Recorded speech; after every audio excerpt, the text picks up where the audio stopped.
Hello everyone, welcome to English notebook. And నేను మీకు ఇక్కడ క్వశ్చన్ వైజ్గా మన text book prose lesson back side ఉన్నటువంటి క్వశ్చన్ వైజ్ బిట్స్ని ఎక్స్ప్లెయిన్ చేస్తున్నాను కదా. అందులో భాగంగా ఈరోజు మనము 10th క్వశ్చన్ అయినటువంటి టెన్సెస్కి సంబంధించిన 10th బిట్ను నేను ఎక్స్ప్లెయిన్ చేయబోతున్నాను. అంటే ఎగ్జామినేషన్లో ఆ బిట్ను ఎలా ఈజీగా ఆన్సర్ చేయాలి అనేది ఈ వీడియోలో నేను చెప్పబోతున్నాను. అలాగే మిగతా 8th and 9th బిట్స్కి సంబంధించి కూడా నేను వీడియోస్ పెట్టాను కదా, ఆ వీడియోస్కి సంబంధించిన లింక్ని కూడా నేను డిస్క్రిప్షన్లో ఇస్తాను. ఒకసారి వెళ్ళి చూసేయండి. ఏమైనా డౌట్స్ ఉంటే మీరు కామెంట్ సెక్షన్లో కామెంట్ చేయండి.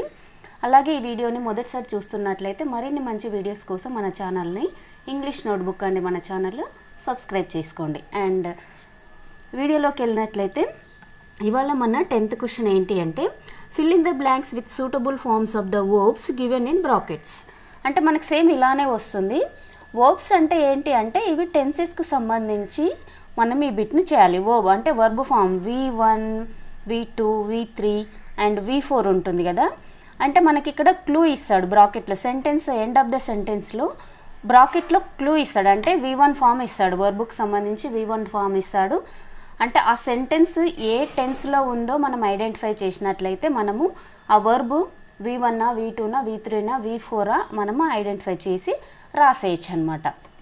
చూడండి, one day my mother had made chapatis instead of rice. అంటే ఇది మై మదర్ లెసన్ నుంచి వచ్చింది కదా. ఇక్కడ అబ్దుల్ కలాం చెప్తున్నారనమాట. One day my mother had made chapatis instead of rice. Okay, rice కాకుండా రొటీన్గా ఆ రోజు రైస్ కాకుండా వాళ్ళ మమ్మీ ఒక రోజు చపాతీస్ చేసిందనమాట. I dash at my place on the floor. అంటే రోజు ఇంట్లో వాళ్ళకు ఒక ప్లేస్లో కూర్చొని తినే అలవాటు ఉంటుంది కదా, హాల్లోనా లేకుంటే కిచెన్లోనా ఎక్కడ ఒక దగ్గర. అలా రోజులాగే I dash at my place on the floor. అంటే ఇక్కడ మనకు బ్రాకెట్లో క్లూ ఏమిచ్చాడు? సిట్ అనేది ఇచ్చాడు. అంటే సిట్ అంటే మనకు సిట్ అనే వర్బ్ ఫామ్ చూస్తున్నట్లయితే దాని ఫామ్స్ అన్నీ సిట్, సాట్, సిట్టింగ్ కదా. అయితే ఇక్కడ one day my mother had made chapatis instead of rice అంటే ఇక్కడ హ్యాడ్ అంటే ఇది పాస్ట్ టెన్స్లో ఉందన్నమాట. పాస్ట్ టెన్స్లో ఉంది కాబట్టి మనం ఇక్కడ మేబీ ఇక్కడ ఈ ప్యాసేజ్లో చేయాల్సిన వర్బ్ ఫామ్స్ అన్నీ కూడా పాస్ట్ టెన్స్లోనే ఉంటాయి. కాబట్టి సిట్కి ఐ సాట్, సిట్కి ఏమొస్తుంది? మనం చేంజ్ చేయాల్సిన వర్బ్ ఫామ్ ఏంటి అంటే సాట్. ఓకే, సాట్ అంటే ఇక్కడ ఇచ్చిన క్లూస్ని అంటే సిట్ అనే వర్బ్ ఫామ్ V1 ఇచ్చాడు, మనము సాట్. ఎందుకంటే పాస్ట్ టెన్స్ కాబట్టి పాస్ట్ టెన్స్లో సిట్కు V2 ఫామ్ కానీ V3 ఫామ్ కానీ ఏముంటుందంటే సాట్ ఉంటుంది. At my place on the floor and dash with relish as eat అన్నాడు. అంటే ఆల్రెడీ పాస్ట్ టెన్స్ తినేసాడు. ఈట్కి సంబంధించిన 4 వర్బ్ ఫామ్స్ ఏంటి?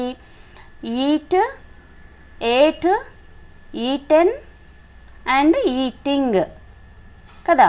అయితే ఇక్కడ మనకు వర్బ్ ఫామ్ ఏంటి కావాలి? ఆల్రెడీ పాస్ట్ టెన్స్ కాబట్టి మనము ఏట్ సింపుల్ అంటే పాస్ట్ టెన్స్కి సంబంధించిన ఆల్రెడీ జరిగిపోయిన యాక్షన్స్ని మనం ఎక్కువగా సింపుల్ పాస్ట్ టెన్స్లో చెప్తుంటాం. అంటే ఈ ప్యాసేజ్లో ఇది స్టోరీ కదా, అందులో మనం ఏం చెప్తామంటే పాస్ట్ టెన్స్లో చెప్తామన్నమాట. కాబట్టి and ate, ATE ate with relish as she dash roll. ఇంకొకటి ఏముంది? ఇంకొక వర్బ్ రోల్ ఉంది.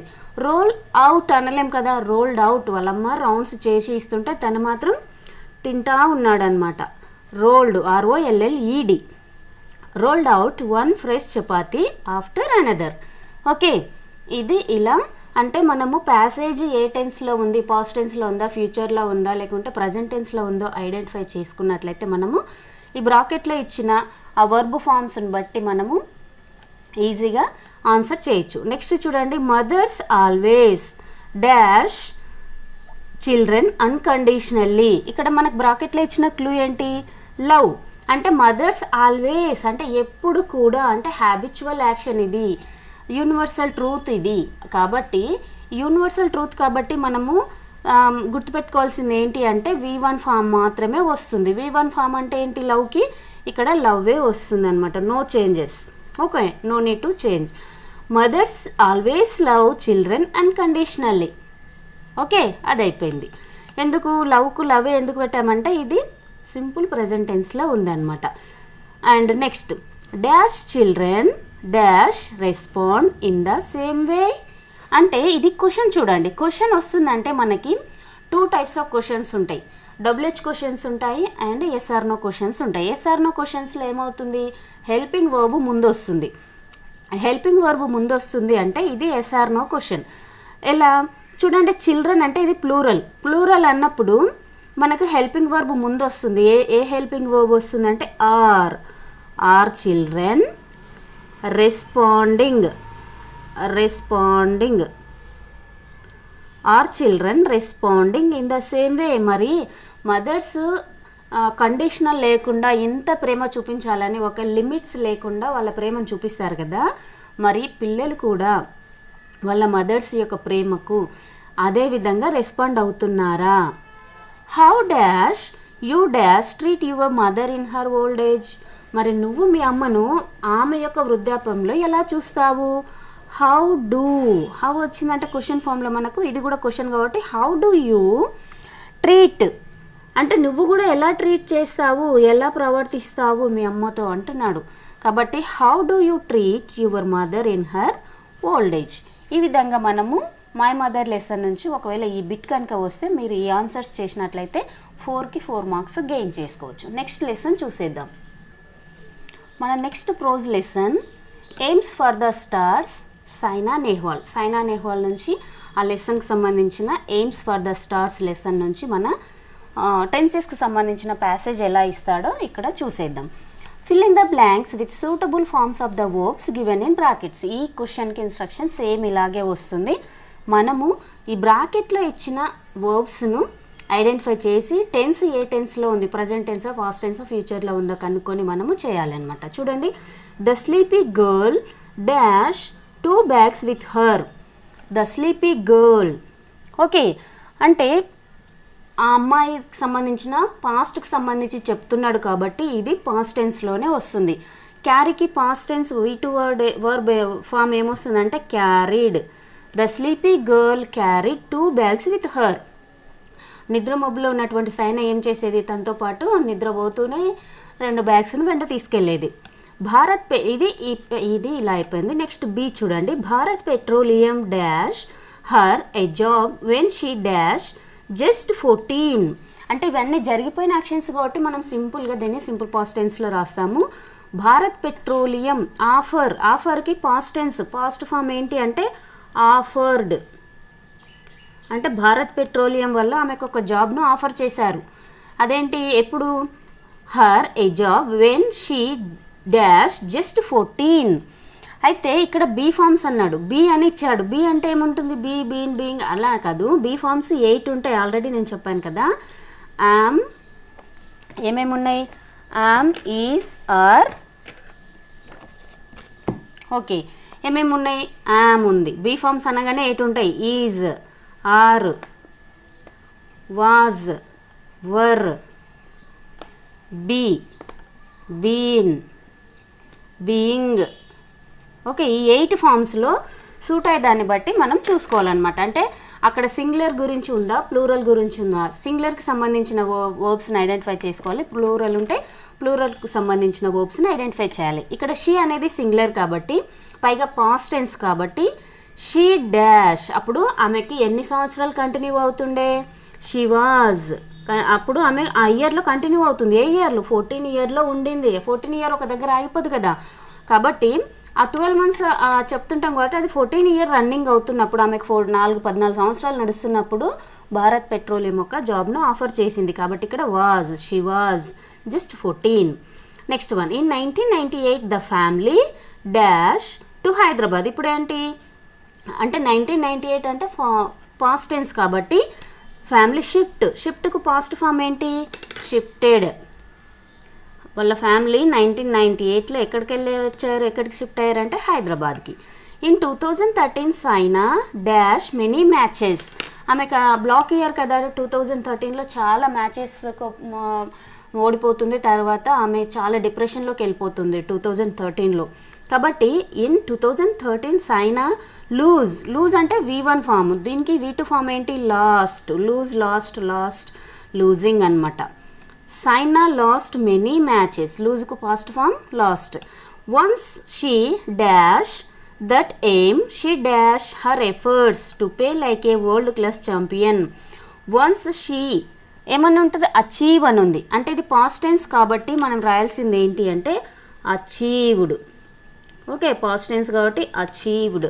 That aim she dash her efforts. She dash her efforts ఏముంది, రీడబుల్. అంటే పాస్ట్ టెన్స్ కాబట్టి రీడబుల్డ్ అని రాస్తే సరిపోతుంది. Her efforts to play like a world class champion. Okay, this is about our second prose lesson. Aims for the మన next prose lesson, third prose lesson on the rule of the road. ఇందులో ఇచ్చిన bits చూడండి. Fill in the blanks with suitable forms of the verbs given in brackets. Okay, liberty dash not a personal affair only but a social contract but a social contract. అంటే ఇది general statement కాబట్టి ఇక్కడ be form అని ఇచ్చాడు. Be forms అంటే ఇందాక చెప్పాను 8 verbs ఉంటాయి. Liberty not a personal affair only but a social contract. స్వేచ్ఛ అనేది వ్యక్తిగతం కాదు, సామాజిక పరమైనది. అంటే సమాజానికి ఇబ్బంది లేనంత వరకు మనం మన స్వేచ్ఛను వాడుకోవచ్చు అనమాట. అంటే లిబర్టీ అనేది ఏముంది, సింపుల్ ప్రాజెన్స్లో అది అందరికి సంబంధించి వస్తుంది కాబట్టి ఇక్కడ లిబర్టీ ఈజ్. బీ ఫామ్లో ఇది లిబర్టీ అనేది సింగులర్ కాబట్టి ఇక్కడ ఈజ్ అనే వర్బ్ని యూజ్ చేస్తాం. బీ ఫామ్లో మనము ఈజ్ని యూజ్ చేస్తాం. Next one, it dash out to her that the pavement dash the place for foot passengers. ఈ లెసన్ చదివినట్లయితే మనకి ప్యాసేజెస్ అర్థమవుతాయి. ఇట్ డాష్ ఏమంటుంది, ఇట్ పాయింట్ ఏమనుంది, it was. Okay, it was pointed, past టెన్స్లో ఉంది కాబట్టి it was pointed out to her that the pavement dash the place for foot passengers. ఇక్కడ కూడా బీ ఫామ్ ఉంది. అంటే ఈ బీ ఫామ్ ఏంటి, pavement dash the place for foot passengers. అది ఎవరి కోసం పేవ్మెంట్ అంటే ఫుడ్ ప్యాసెంజర్స్కి ఒక సపరేట్ పేవ్మెంట్ అనేది ఉంటుంది కదా, వాళ్ళు దానిపైన వెళ్ళాలి కాబట్టి ఇక్కడ మనము వర్బుని వాజ్ అనే వర్బ్ యూజ్ చేస్తాము. Next, if I dash to go down the strand in a dressing gown with long hair and bear foot dash who dash మీ నే అంటే నో. ఇక్కడ ఇది ఓల్డెన్ ఇంగ్లీష్ కాబట్టి అలా ఉంటుంది. ఇక్కడ మన ప్రజెంట్ లాంగ్వేజ్లో ఇది నో అనమాట. ఇఫ్ ఐ, ఓకే, ఒకవేళ నేను, ఇఫ్ ఐ అనే వస్తే ఇక్కడ V1 అనే వర్బ్ ఫామ్ ఉంటుంది కాబట్టి మీరు చేంజ్ చేయాల్సిన అవసరం లేదు. If I choose, okay, if I choose to go down the strand in a dressing gown with long hair and bear foot who dash me name. అంటే ఇది ఫ్యూచర్, సింపుల్ ఫ్యూచర్లో use చేస్తున్నాం కాబట్టి ఇక్కడ మనకి ఇఫ్ కండిషనల్ సెంటెన్సెస్కి మనము V1 form ఉంటుంది, simple ఫ్యూచర్లో ఉంటుంది కాబట్టి who shall say me nay. This is about on the rule of the road. మన next prose lesson spoken English and broken English నుంచి మన ప్యాసేజ్ ఏంటి అంటే all the members of that committee dash educated persons. All the members of that committee అంటే ఇక్కడ committee గురించి చెప్పట్లేదు, కమిటీలో ఉన్న మెంబర్స్ గురించి చెప్తున్నాడు కాబట్టి all the members of that committee dash be forms. ఇక్కడ ప్లూరల్ వచ్చింది కాబట్టి ఇక్కడ మనము ప్లూరల్ వర్బ్ను యూజ్ చేయాలి. Are educated persons, present participle అంటాం దీన్ని. All the members of that committee are educated persons. I dash enough to you about the fact that no two native speakers of English. అంటే first I కదా, నేను already మీకు చెప్పి ఉన్నాను అంటే I have said enough to you about the fact that no two native speakers of English dash it alike. అంటే at least ఒక ప్లేస్లో ఉన్నటువంటి ఒక నేటివ్ ప్లేస్కు సంబంధించిన ఆ నేటివ్ భాషను మాట్లాడే ఏ ఇద్దరు వ్యక్తులను చూసుకున్నా కూడా ఆ ఇద్దరు కూడా వాళ్ళు మాట్లాడే ఆ నేటివ్ లాంగ్వేజ్ని డిఫరెంట్గా మాట్లాడతారు అని చెప్తాడు. అంటే ఇది ఒక జనరల్ స్టేట్మెంట్ కాబట్టి ఇక్కడ మనకు V1 ఫామ్ ఉంటుంది కాబట్టి we don't need to change the verb. English speakers of English speak it alike but perhaps you dash clever enough to ask me whether I myself. Okay, perhaps you అంటే ఇది సింగులర్కి ప్లూరల్కి యూను use చేస్తాం కాబట్టి ఇక్కడ మనము ఏం use చేయాలి, be ఫార్మ్స్లో ఉన్నటువంటి మన plural verb are you. Perhaps you are clever, ఒకవేళ నువ్వు క్లెవర్ అంటే clever enough to ask me whether I myself dash it in the same way. అంటే ఇక్కడ కూడా అయితే ఇన్ కేస్ అని చెప్తున్నాం కాబట్టి ఇక్కడ కూడా వర్బు V1 ఫామ్లో ఉంటుంది కాబట్టి స్పీక్ అని యూజ్ చేస్తాం. Okay, next lesson. మన నెక్స్ట్ ప్రోజ్ లెసన్ ఏంటి అంటే ఇఫ్ ఐ వర్ యూ అనే లెసన్ నుంచి మన వర్బ్ ఫామ్స్కి సంబంధించిన ప్యాసేజ్. ఓకే, ఇటు చూడండి. ఐ ఆమ్ అంటే ఐ గ్లాడ్ యూ. ఐ అంటే బీ ఫామ్ చెప్పాడు, ఏమొస్తుంది యామ్. ఐకి ఇంకా బ్లైండ్గా మనము యామ్ పెట్టేస్తాం అనమాట. ఐ ఆమ్ అంటే షార్ట్ ఫామ్లో కూడా రాస్తాం మనం యామ్. ఓకే, కాంట్రాక్షన్లో I'm glad you dash please to see me. Okay, I'm glad you dash ఇక్కడ కూడా మళ్ళీ బీ ఫామ్ కాబట్టి you are. Okay, and you dash soon dash being smart you. Okay, you have soon stopped. ఏమొస్తుంది ఇక్కడ stopped. Have అంటేనే present perfect tense కదా, stopped. Being smart I dash you crawl. ఇది మనం లెసన్ చదివినట్లయితే ఈ conversation అర్థమవుతుంది కాబట్టి I made simple past present perfect కాబట్టి వర్బ్ మేక్కు పాస్ట్ ఫామ్ ఏమొస్తుంది made. You crawl I dash to know a few things you dash see. I want no need to change I వాంట్కి వాంటే ఉంటుంది. To know a few things you dash. Okay, you అన్నప్పుడు ఇక్కడ simple past tense కాబట్టి you have seen. సీకి past form ఏమొస్తుంది seen. Next C చూడండి. I dash you dash tell me not dash ask me. Okay, I థింక్కి థింకే వస్తుంది. I think you are. You అంటేనే ఇక్కడ మనకి ప్లూరల్ వర్బ్ కాబట్టి టెల్కి ఏమొస్తుంది ఆర్ వచ్చిందంటే కంటిన్యూస్ ఫామ్ కాబట్టి టెల్కి ఏమొస్తుంది telling. You are telling me not dash me. Asking not asking me. Okay, this is about our 10th question. Okay, I hope you understand. Thank you all.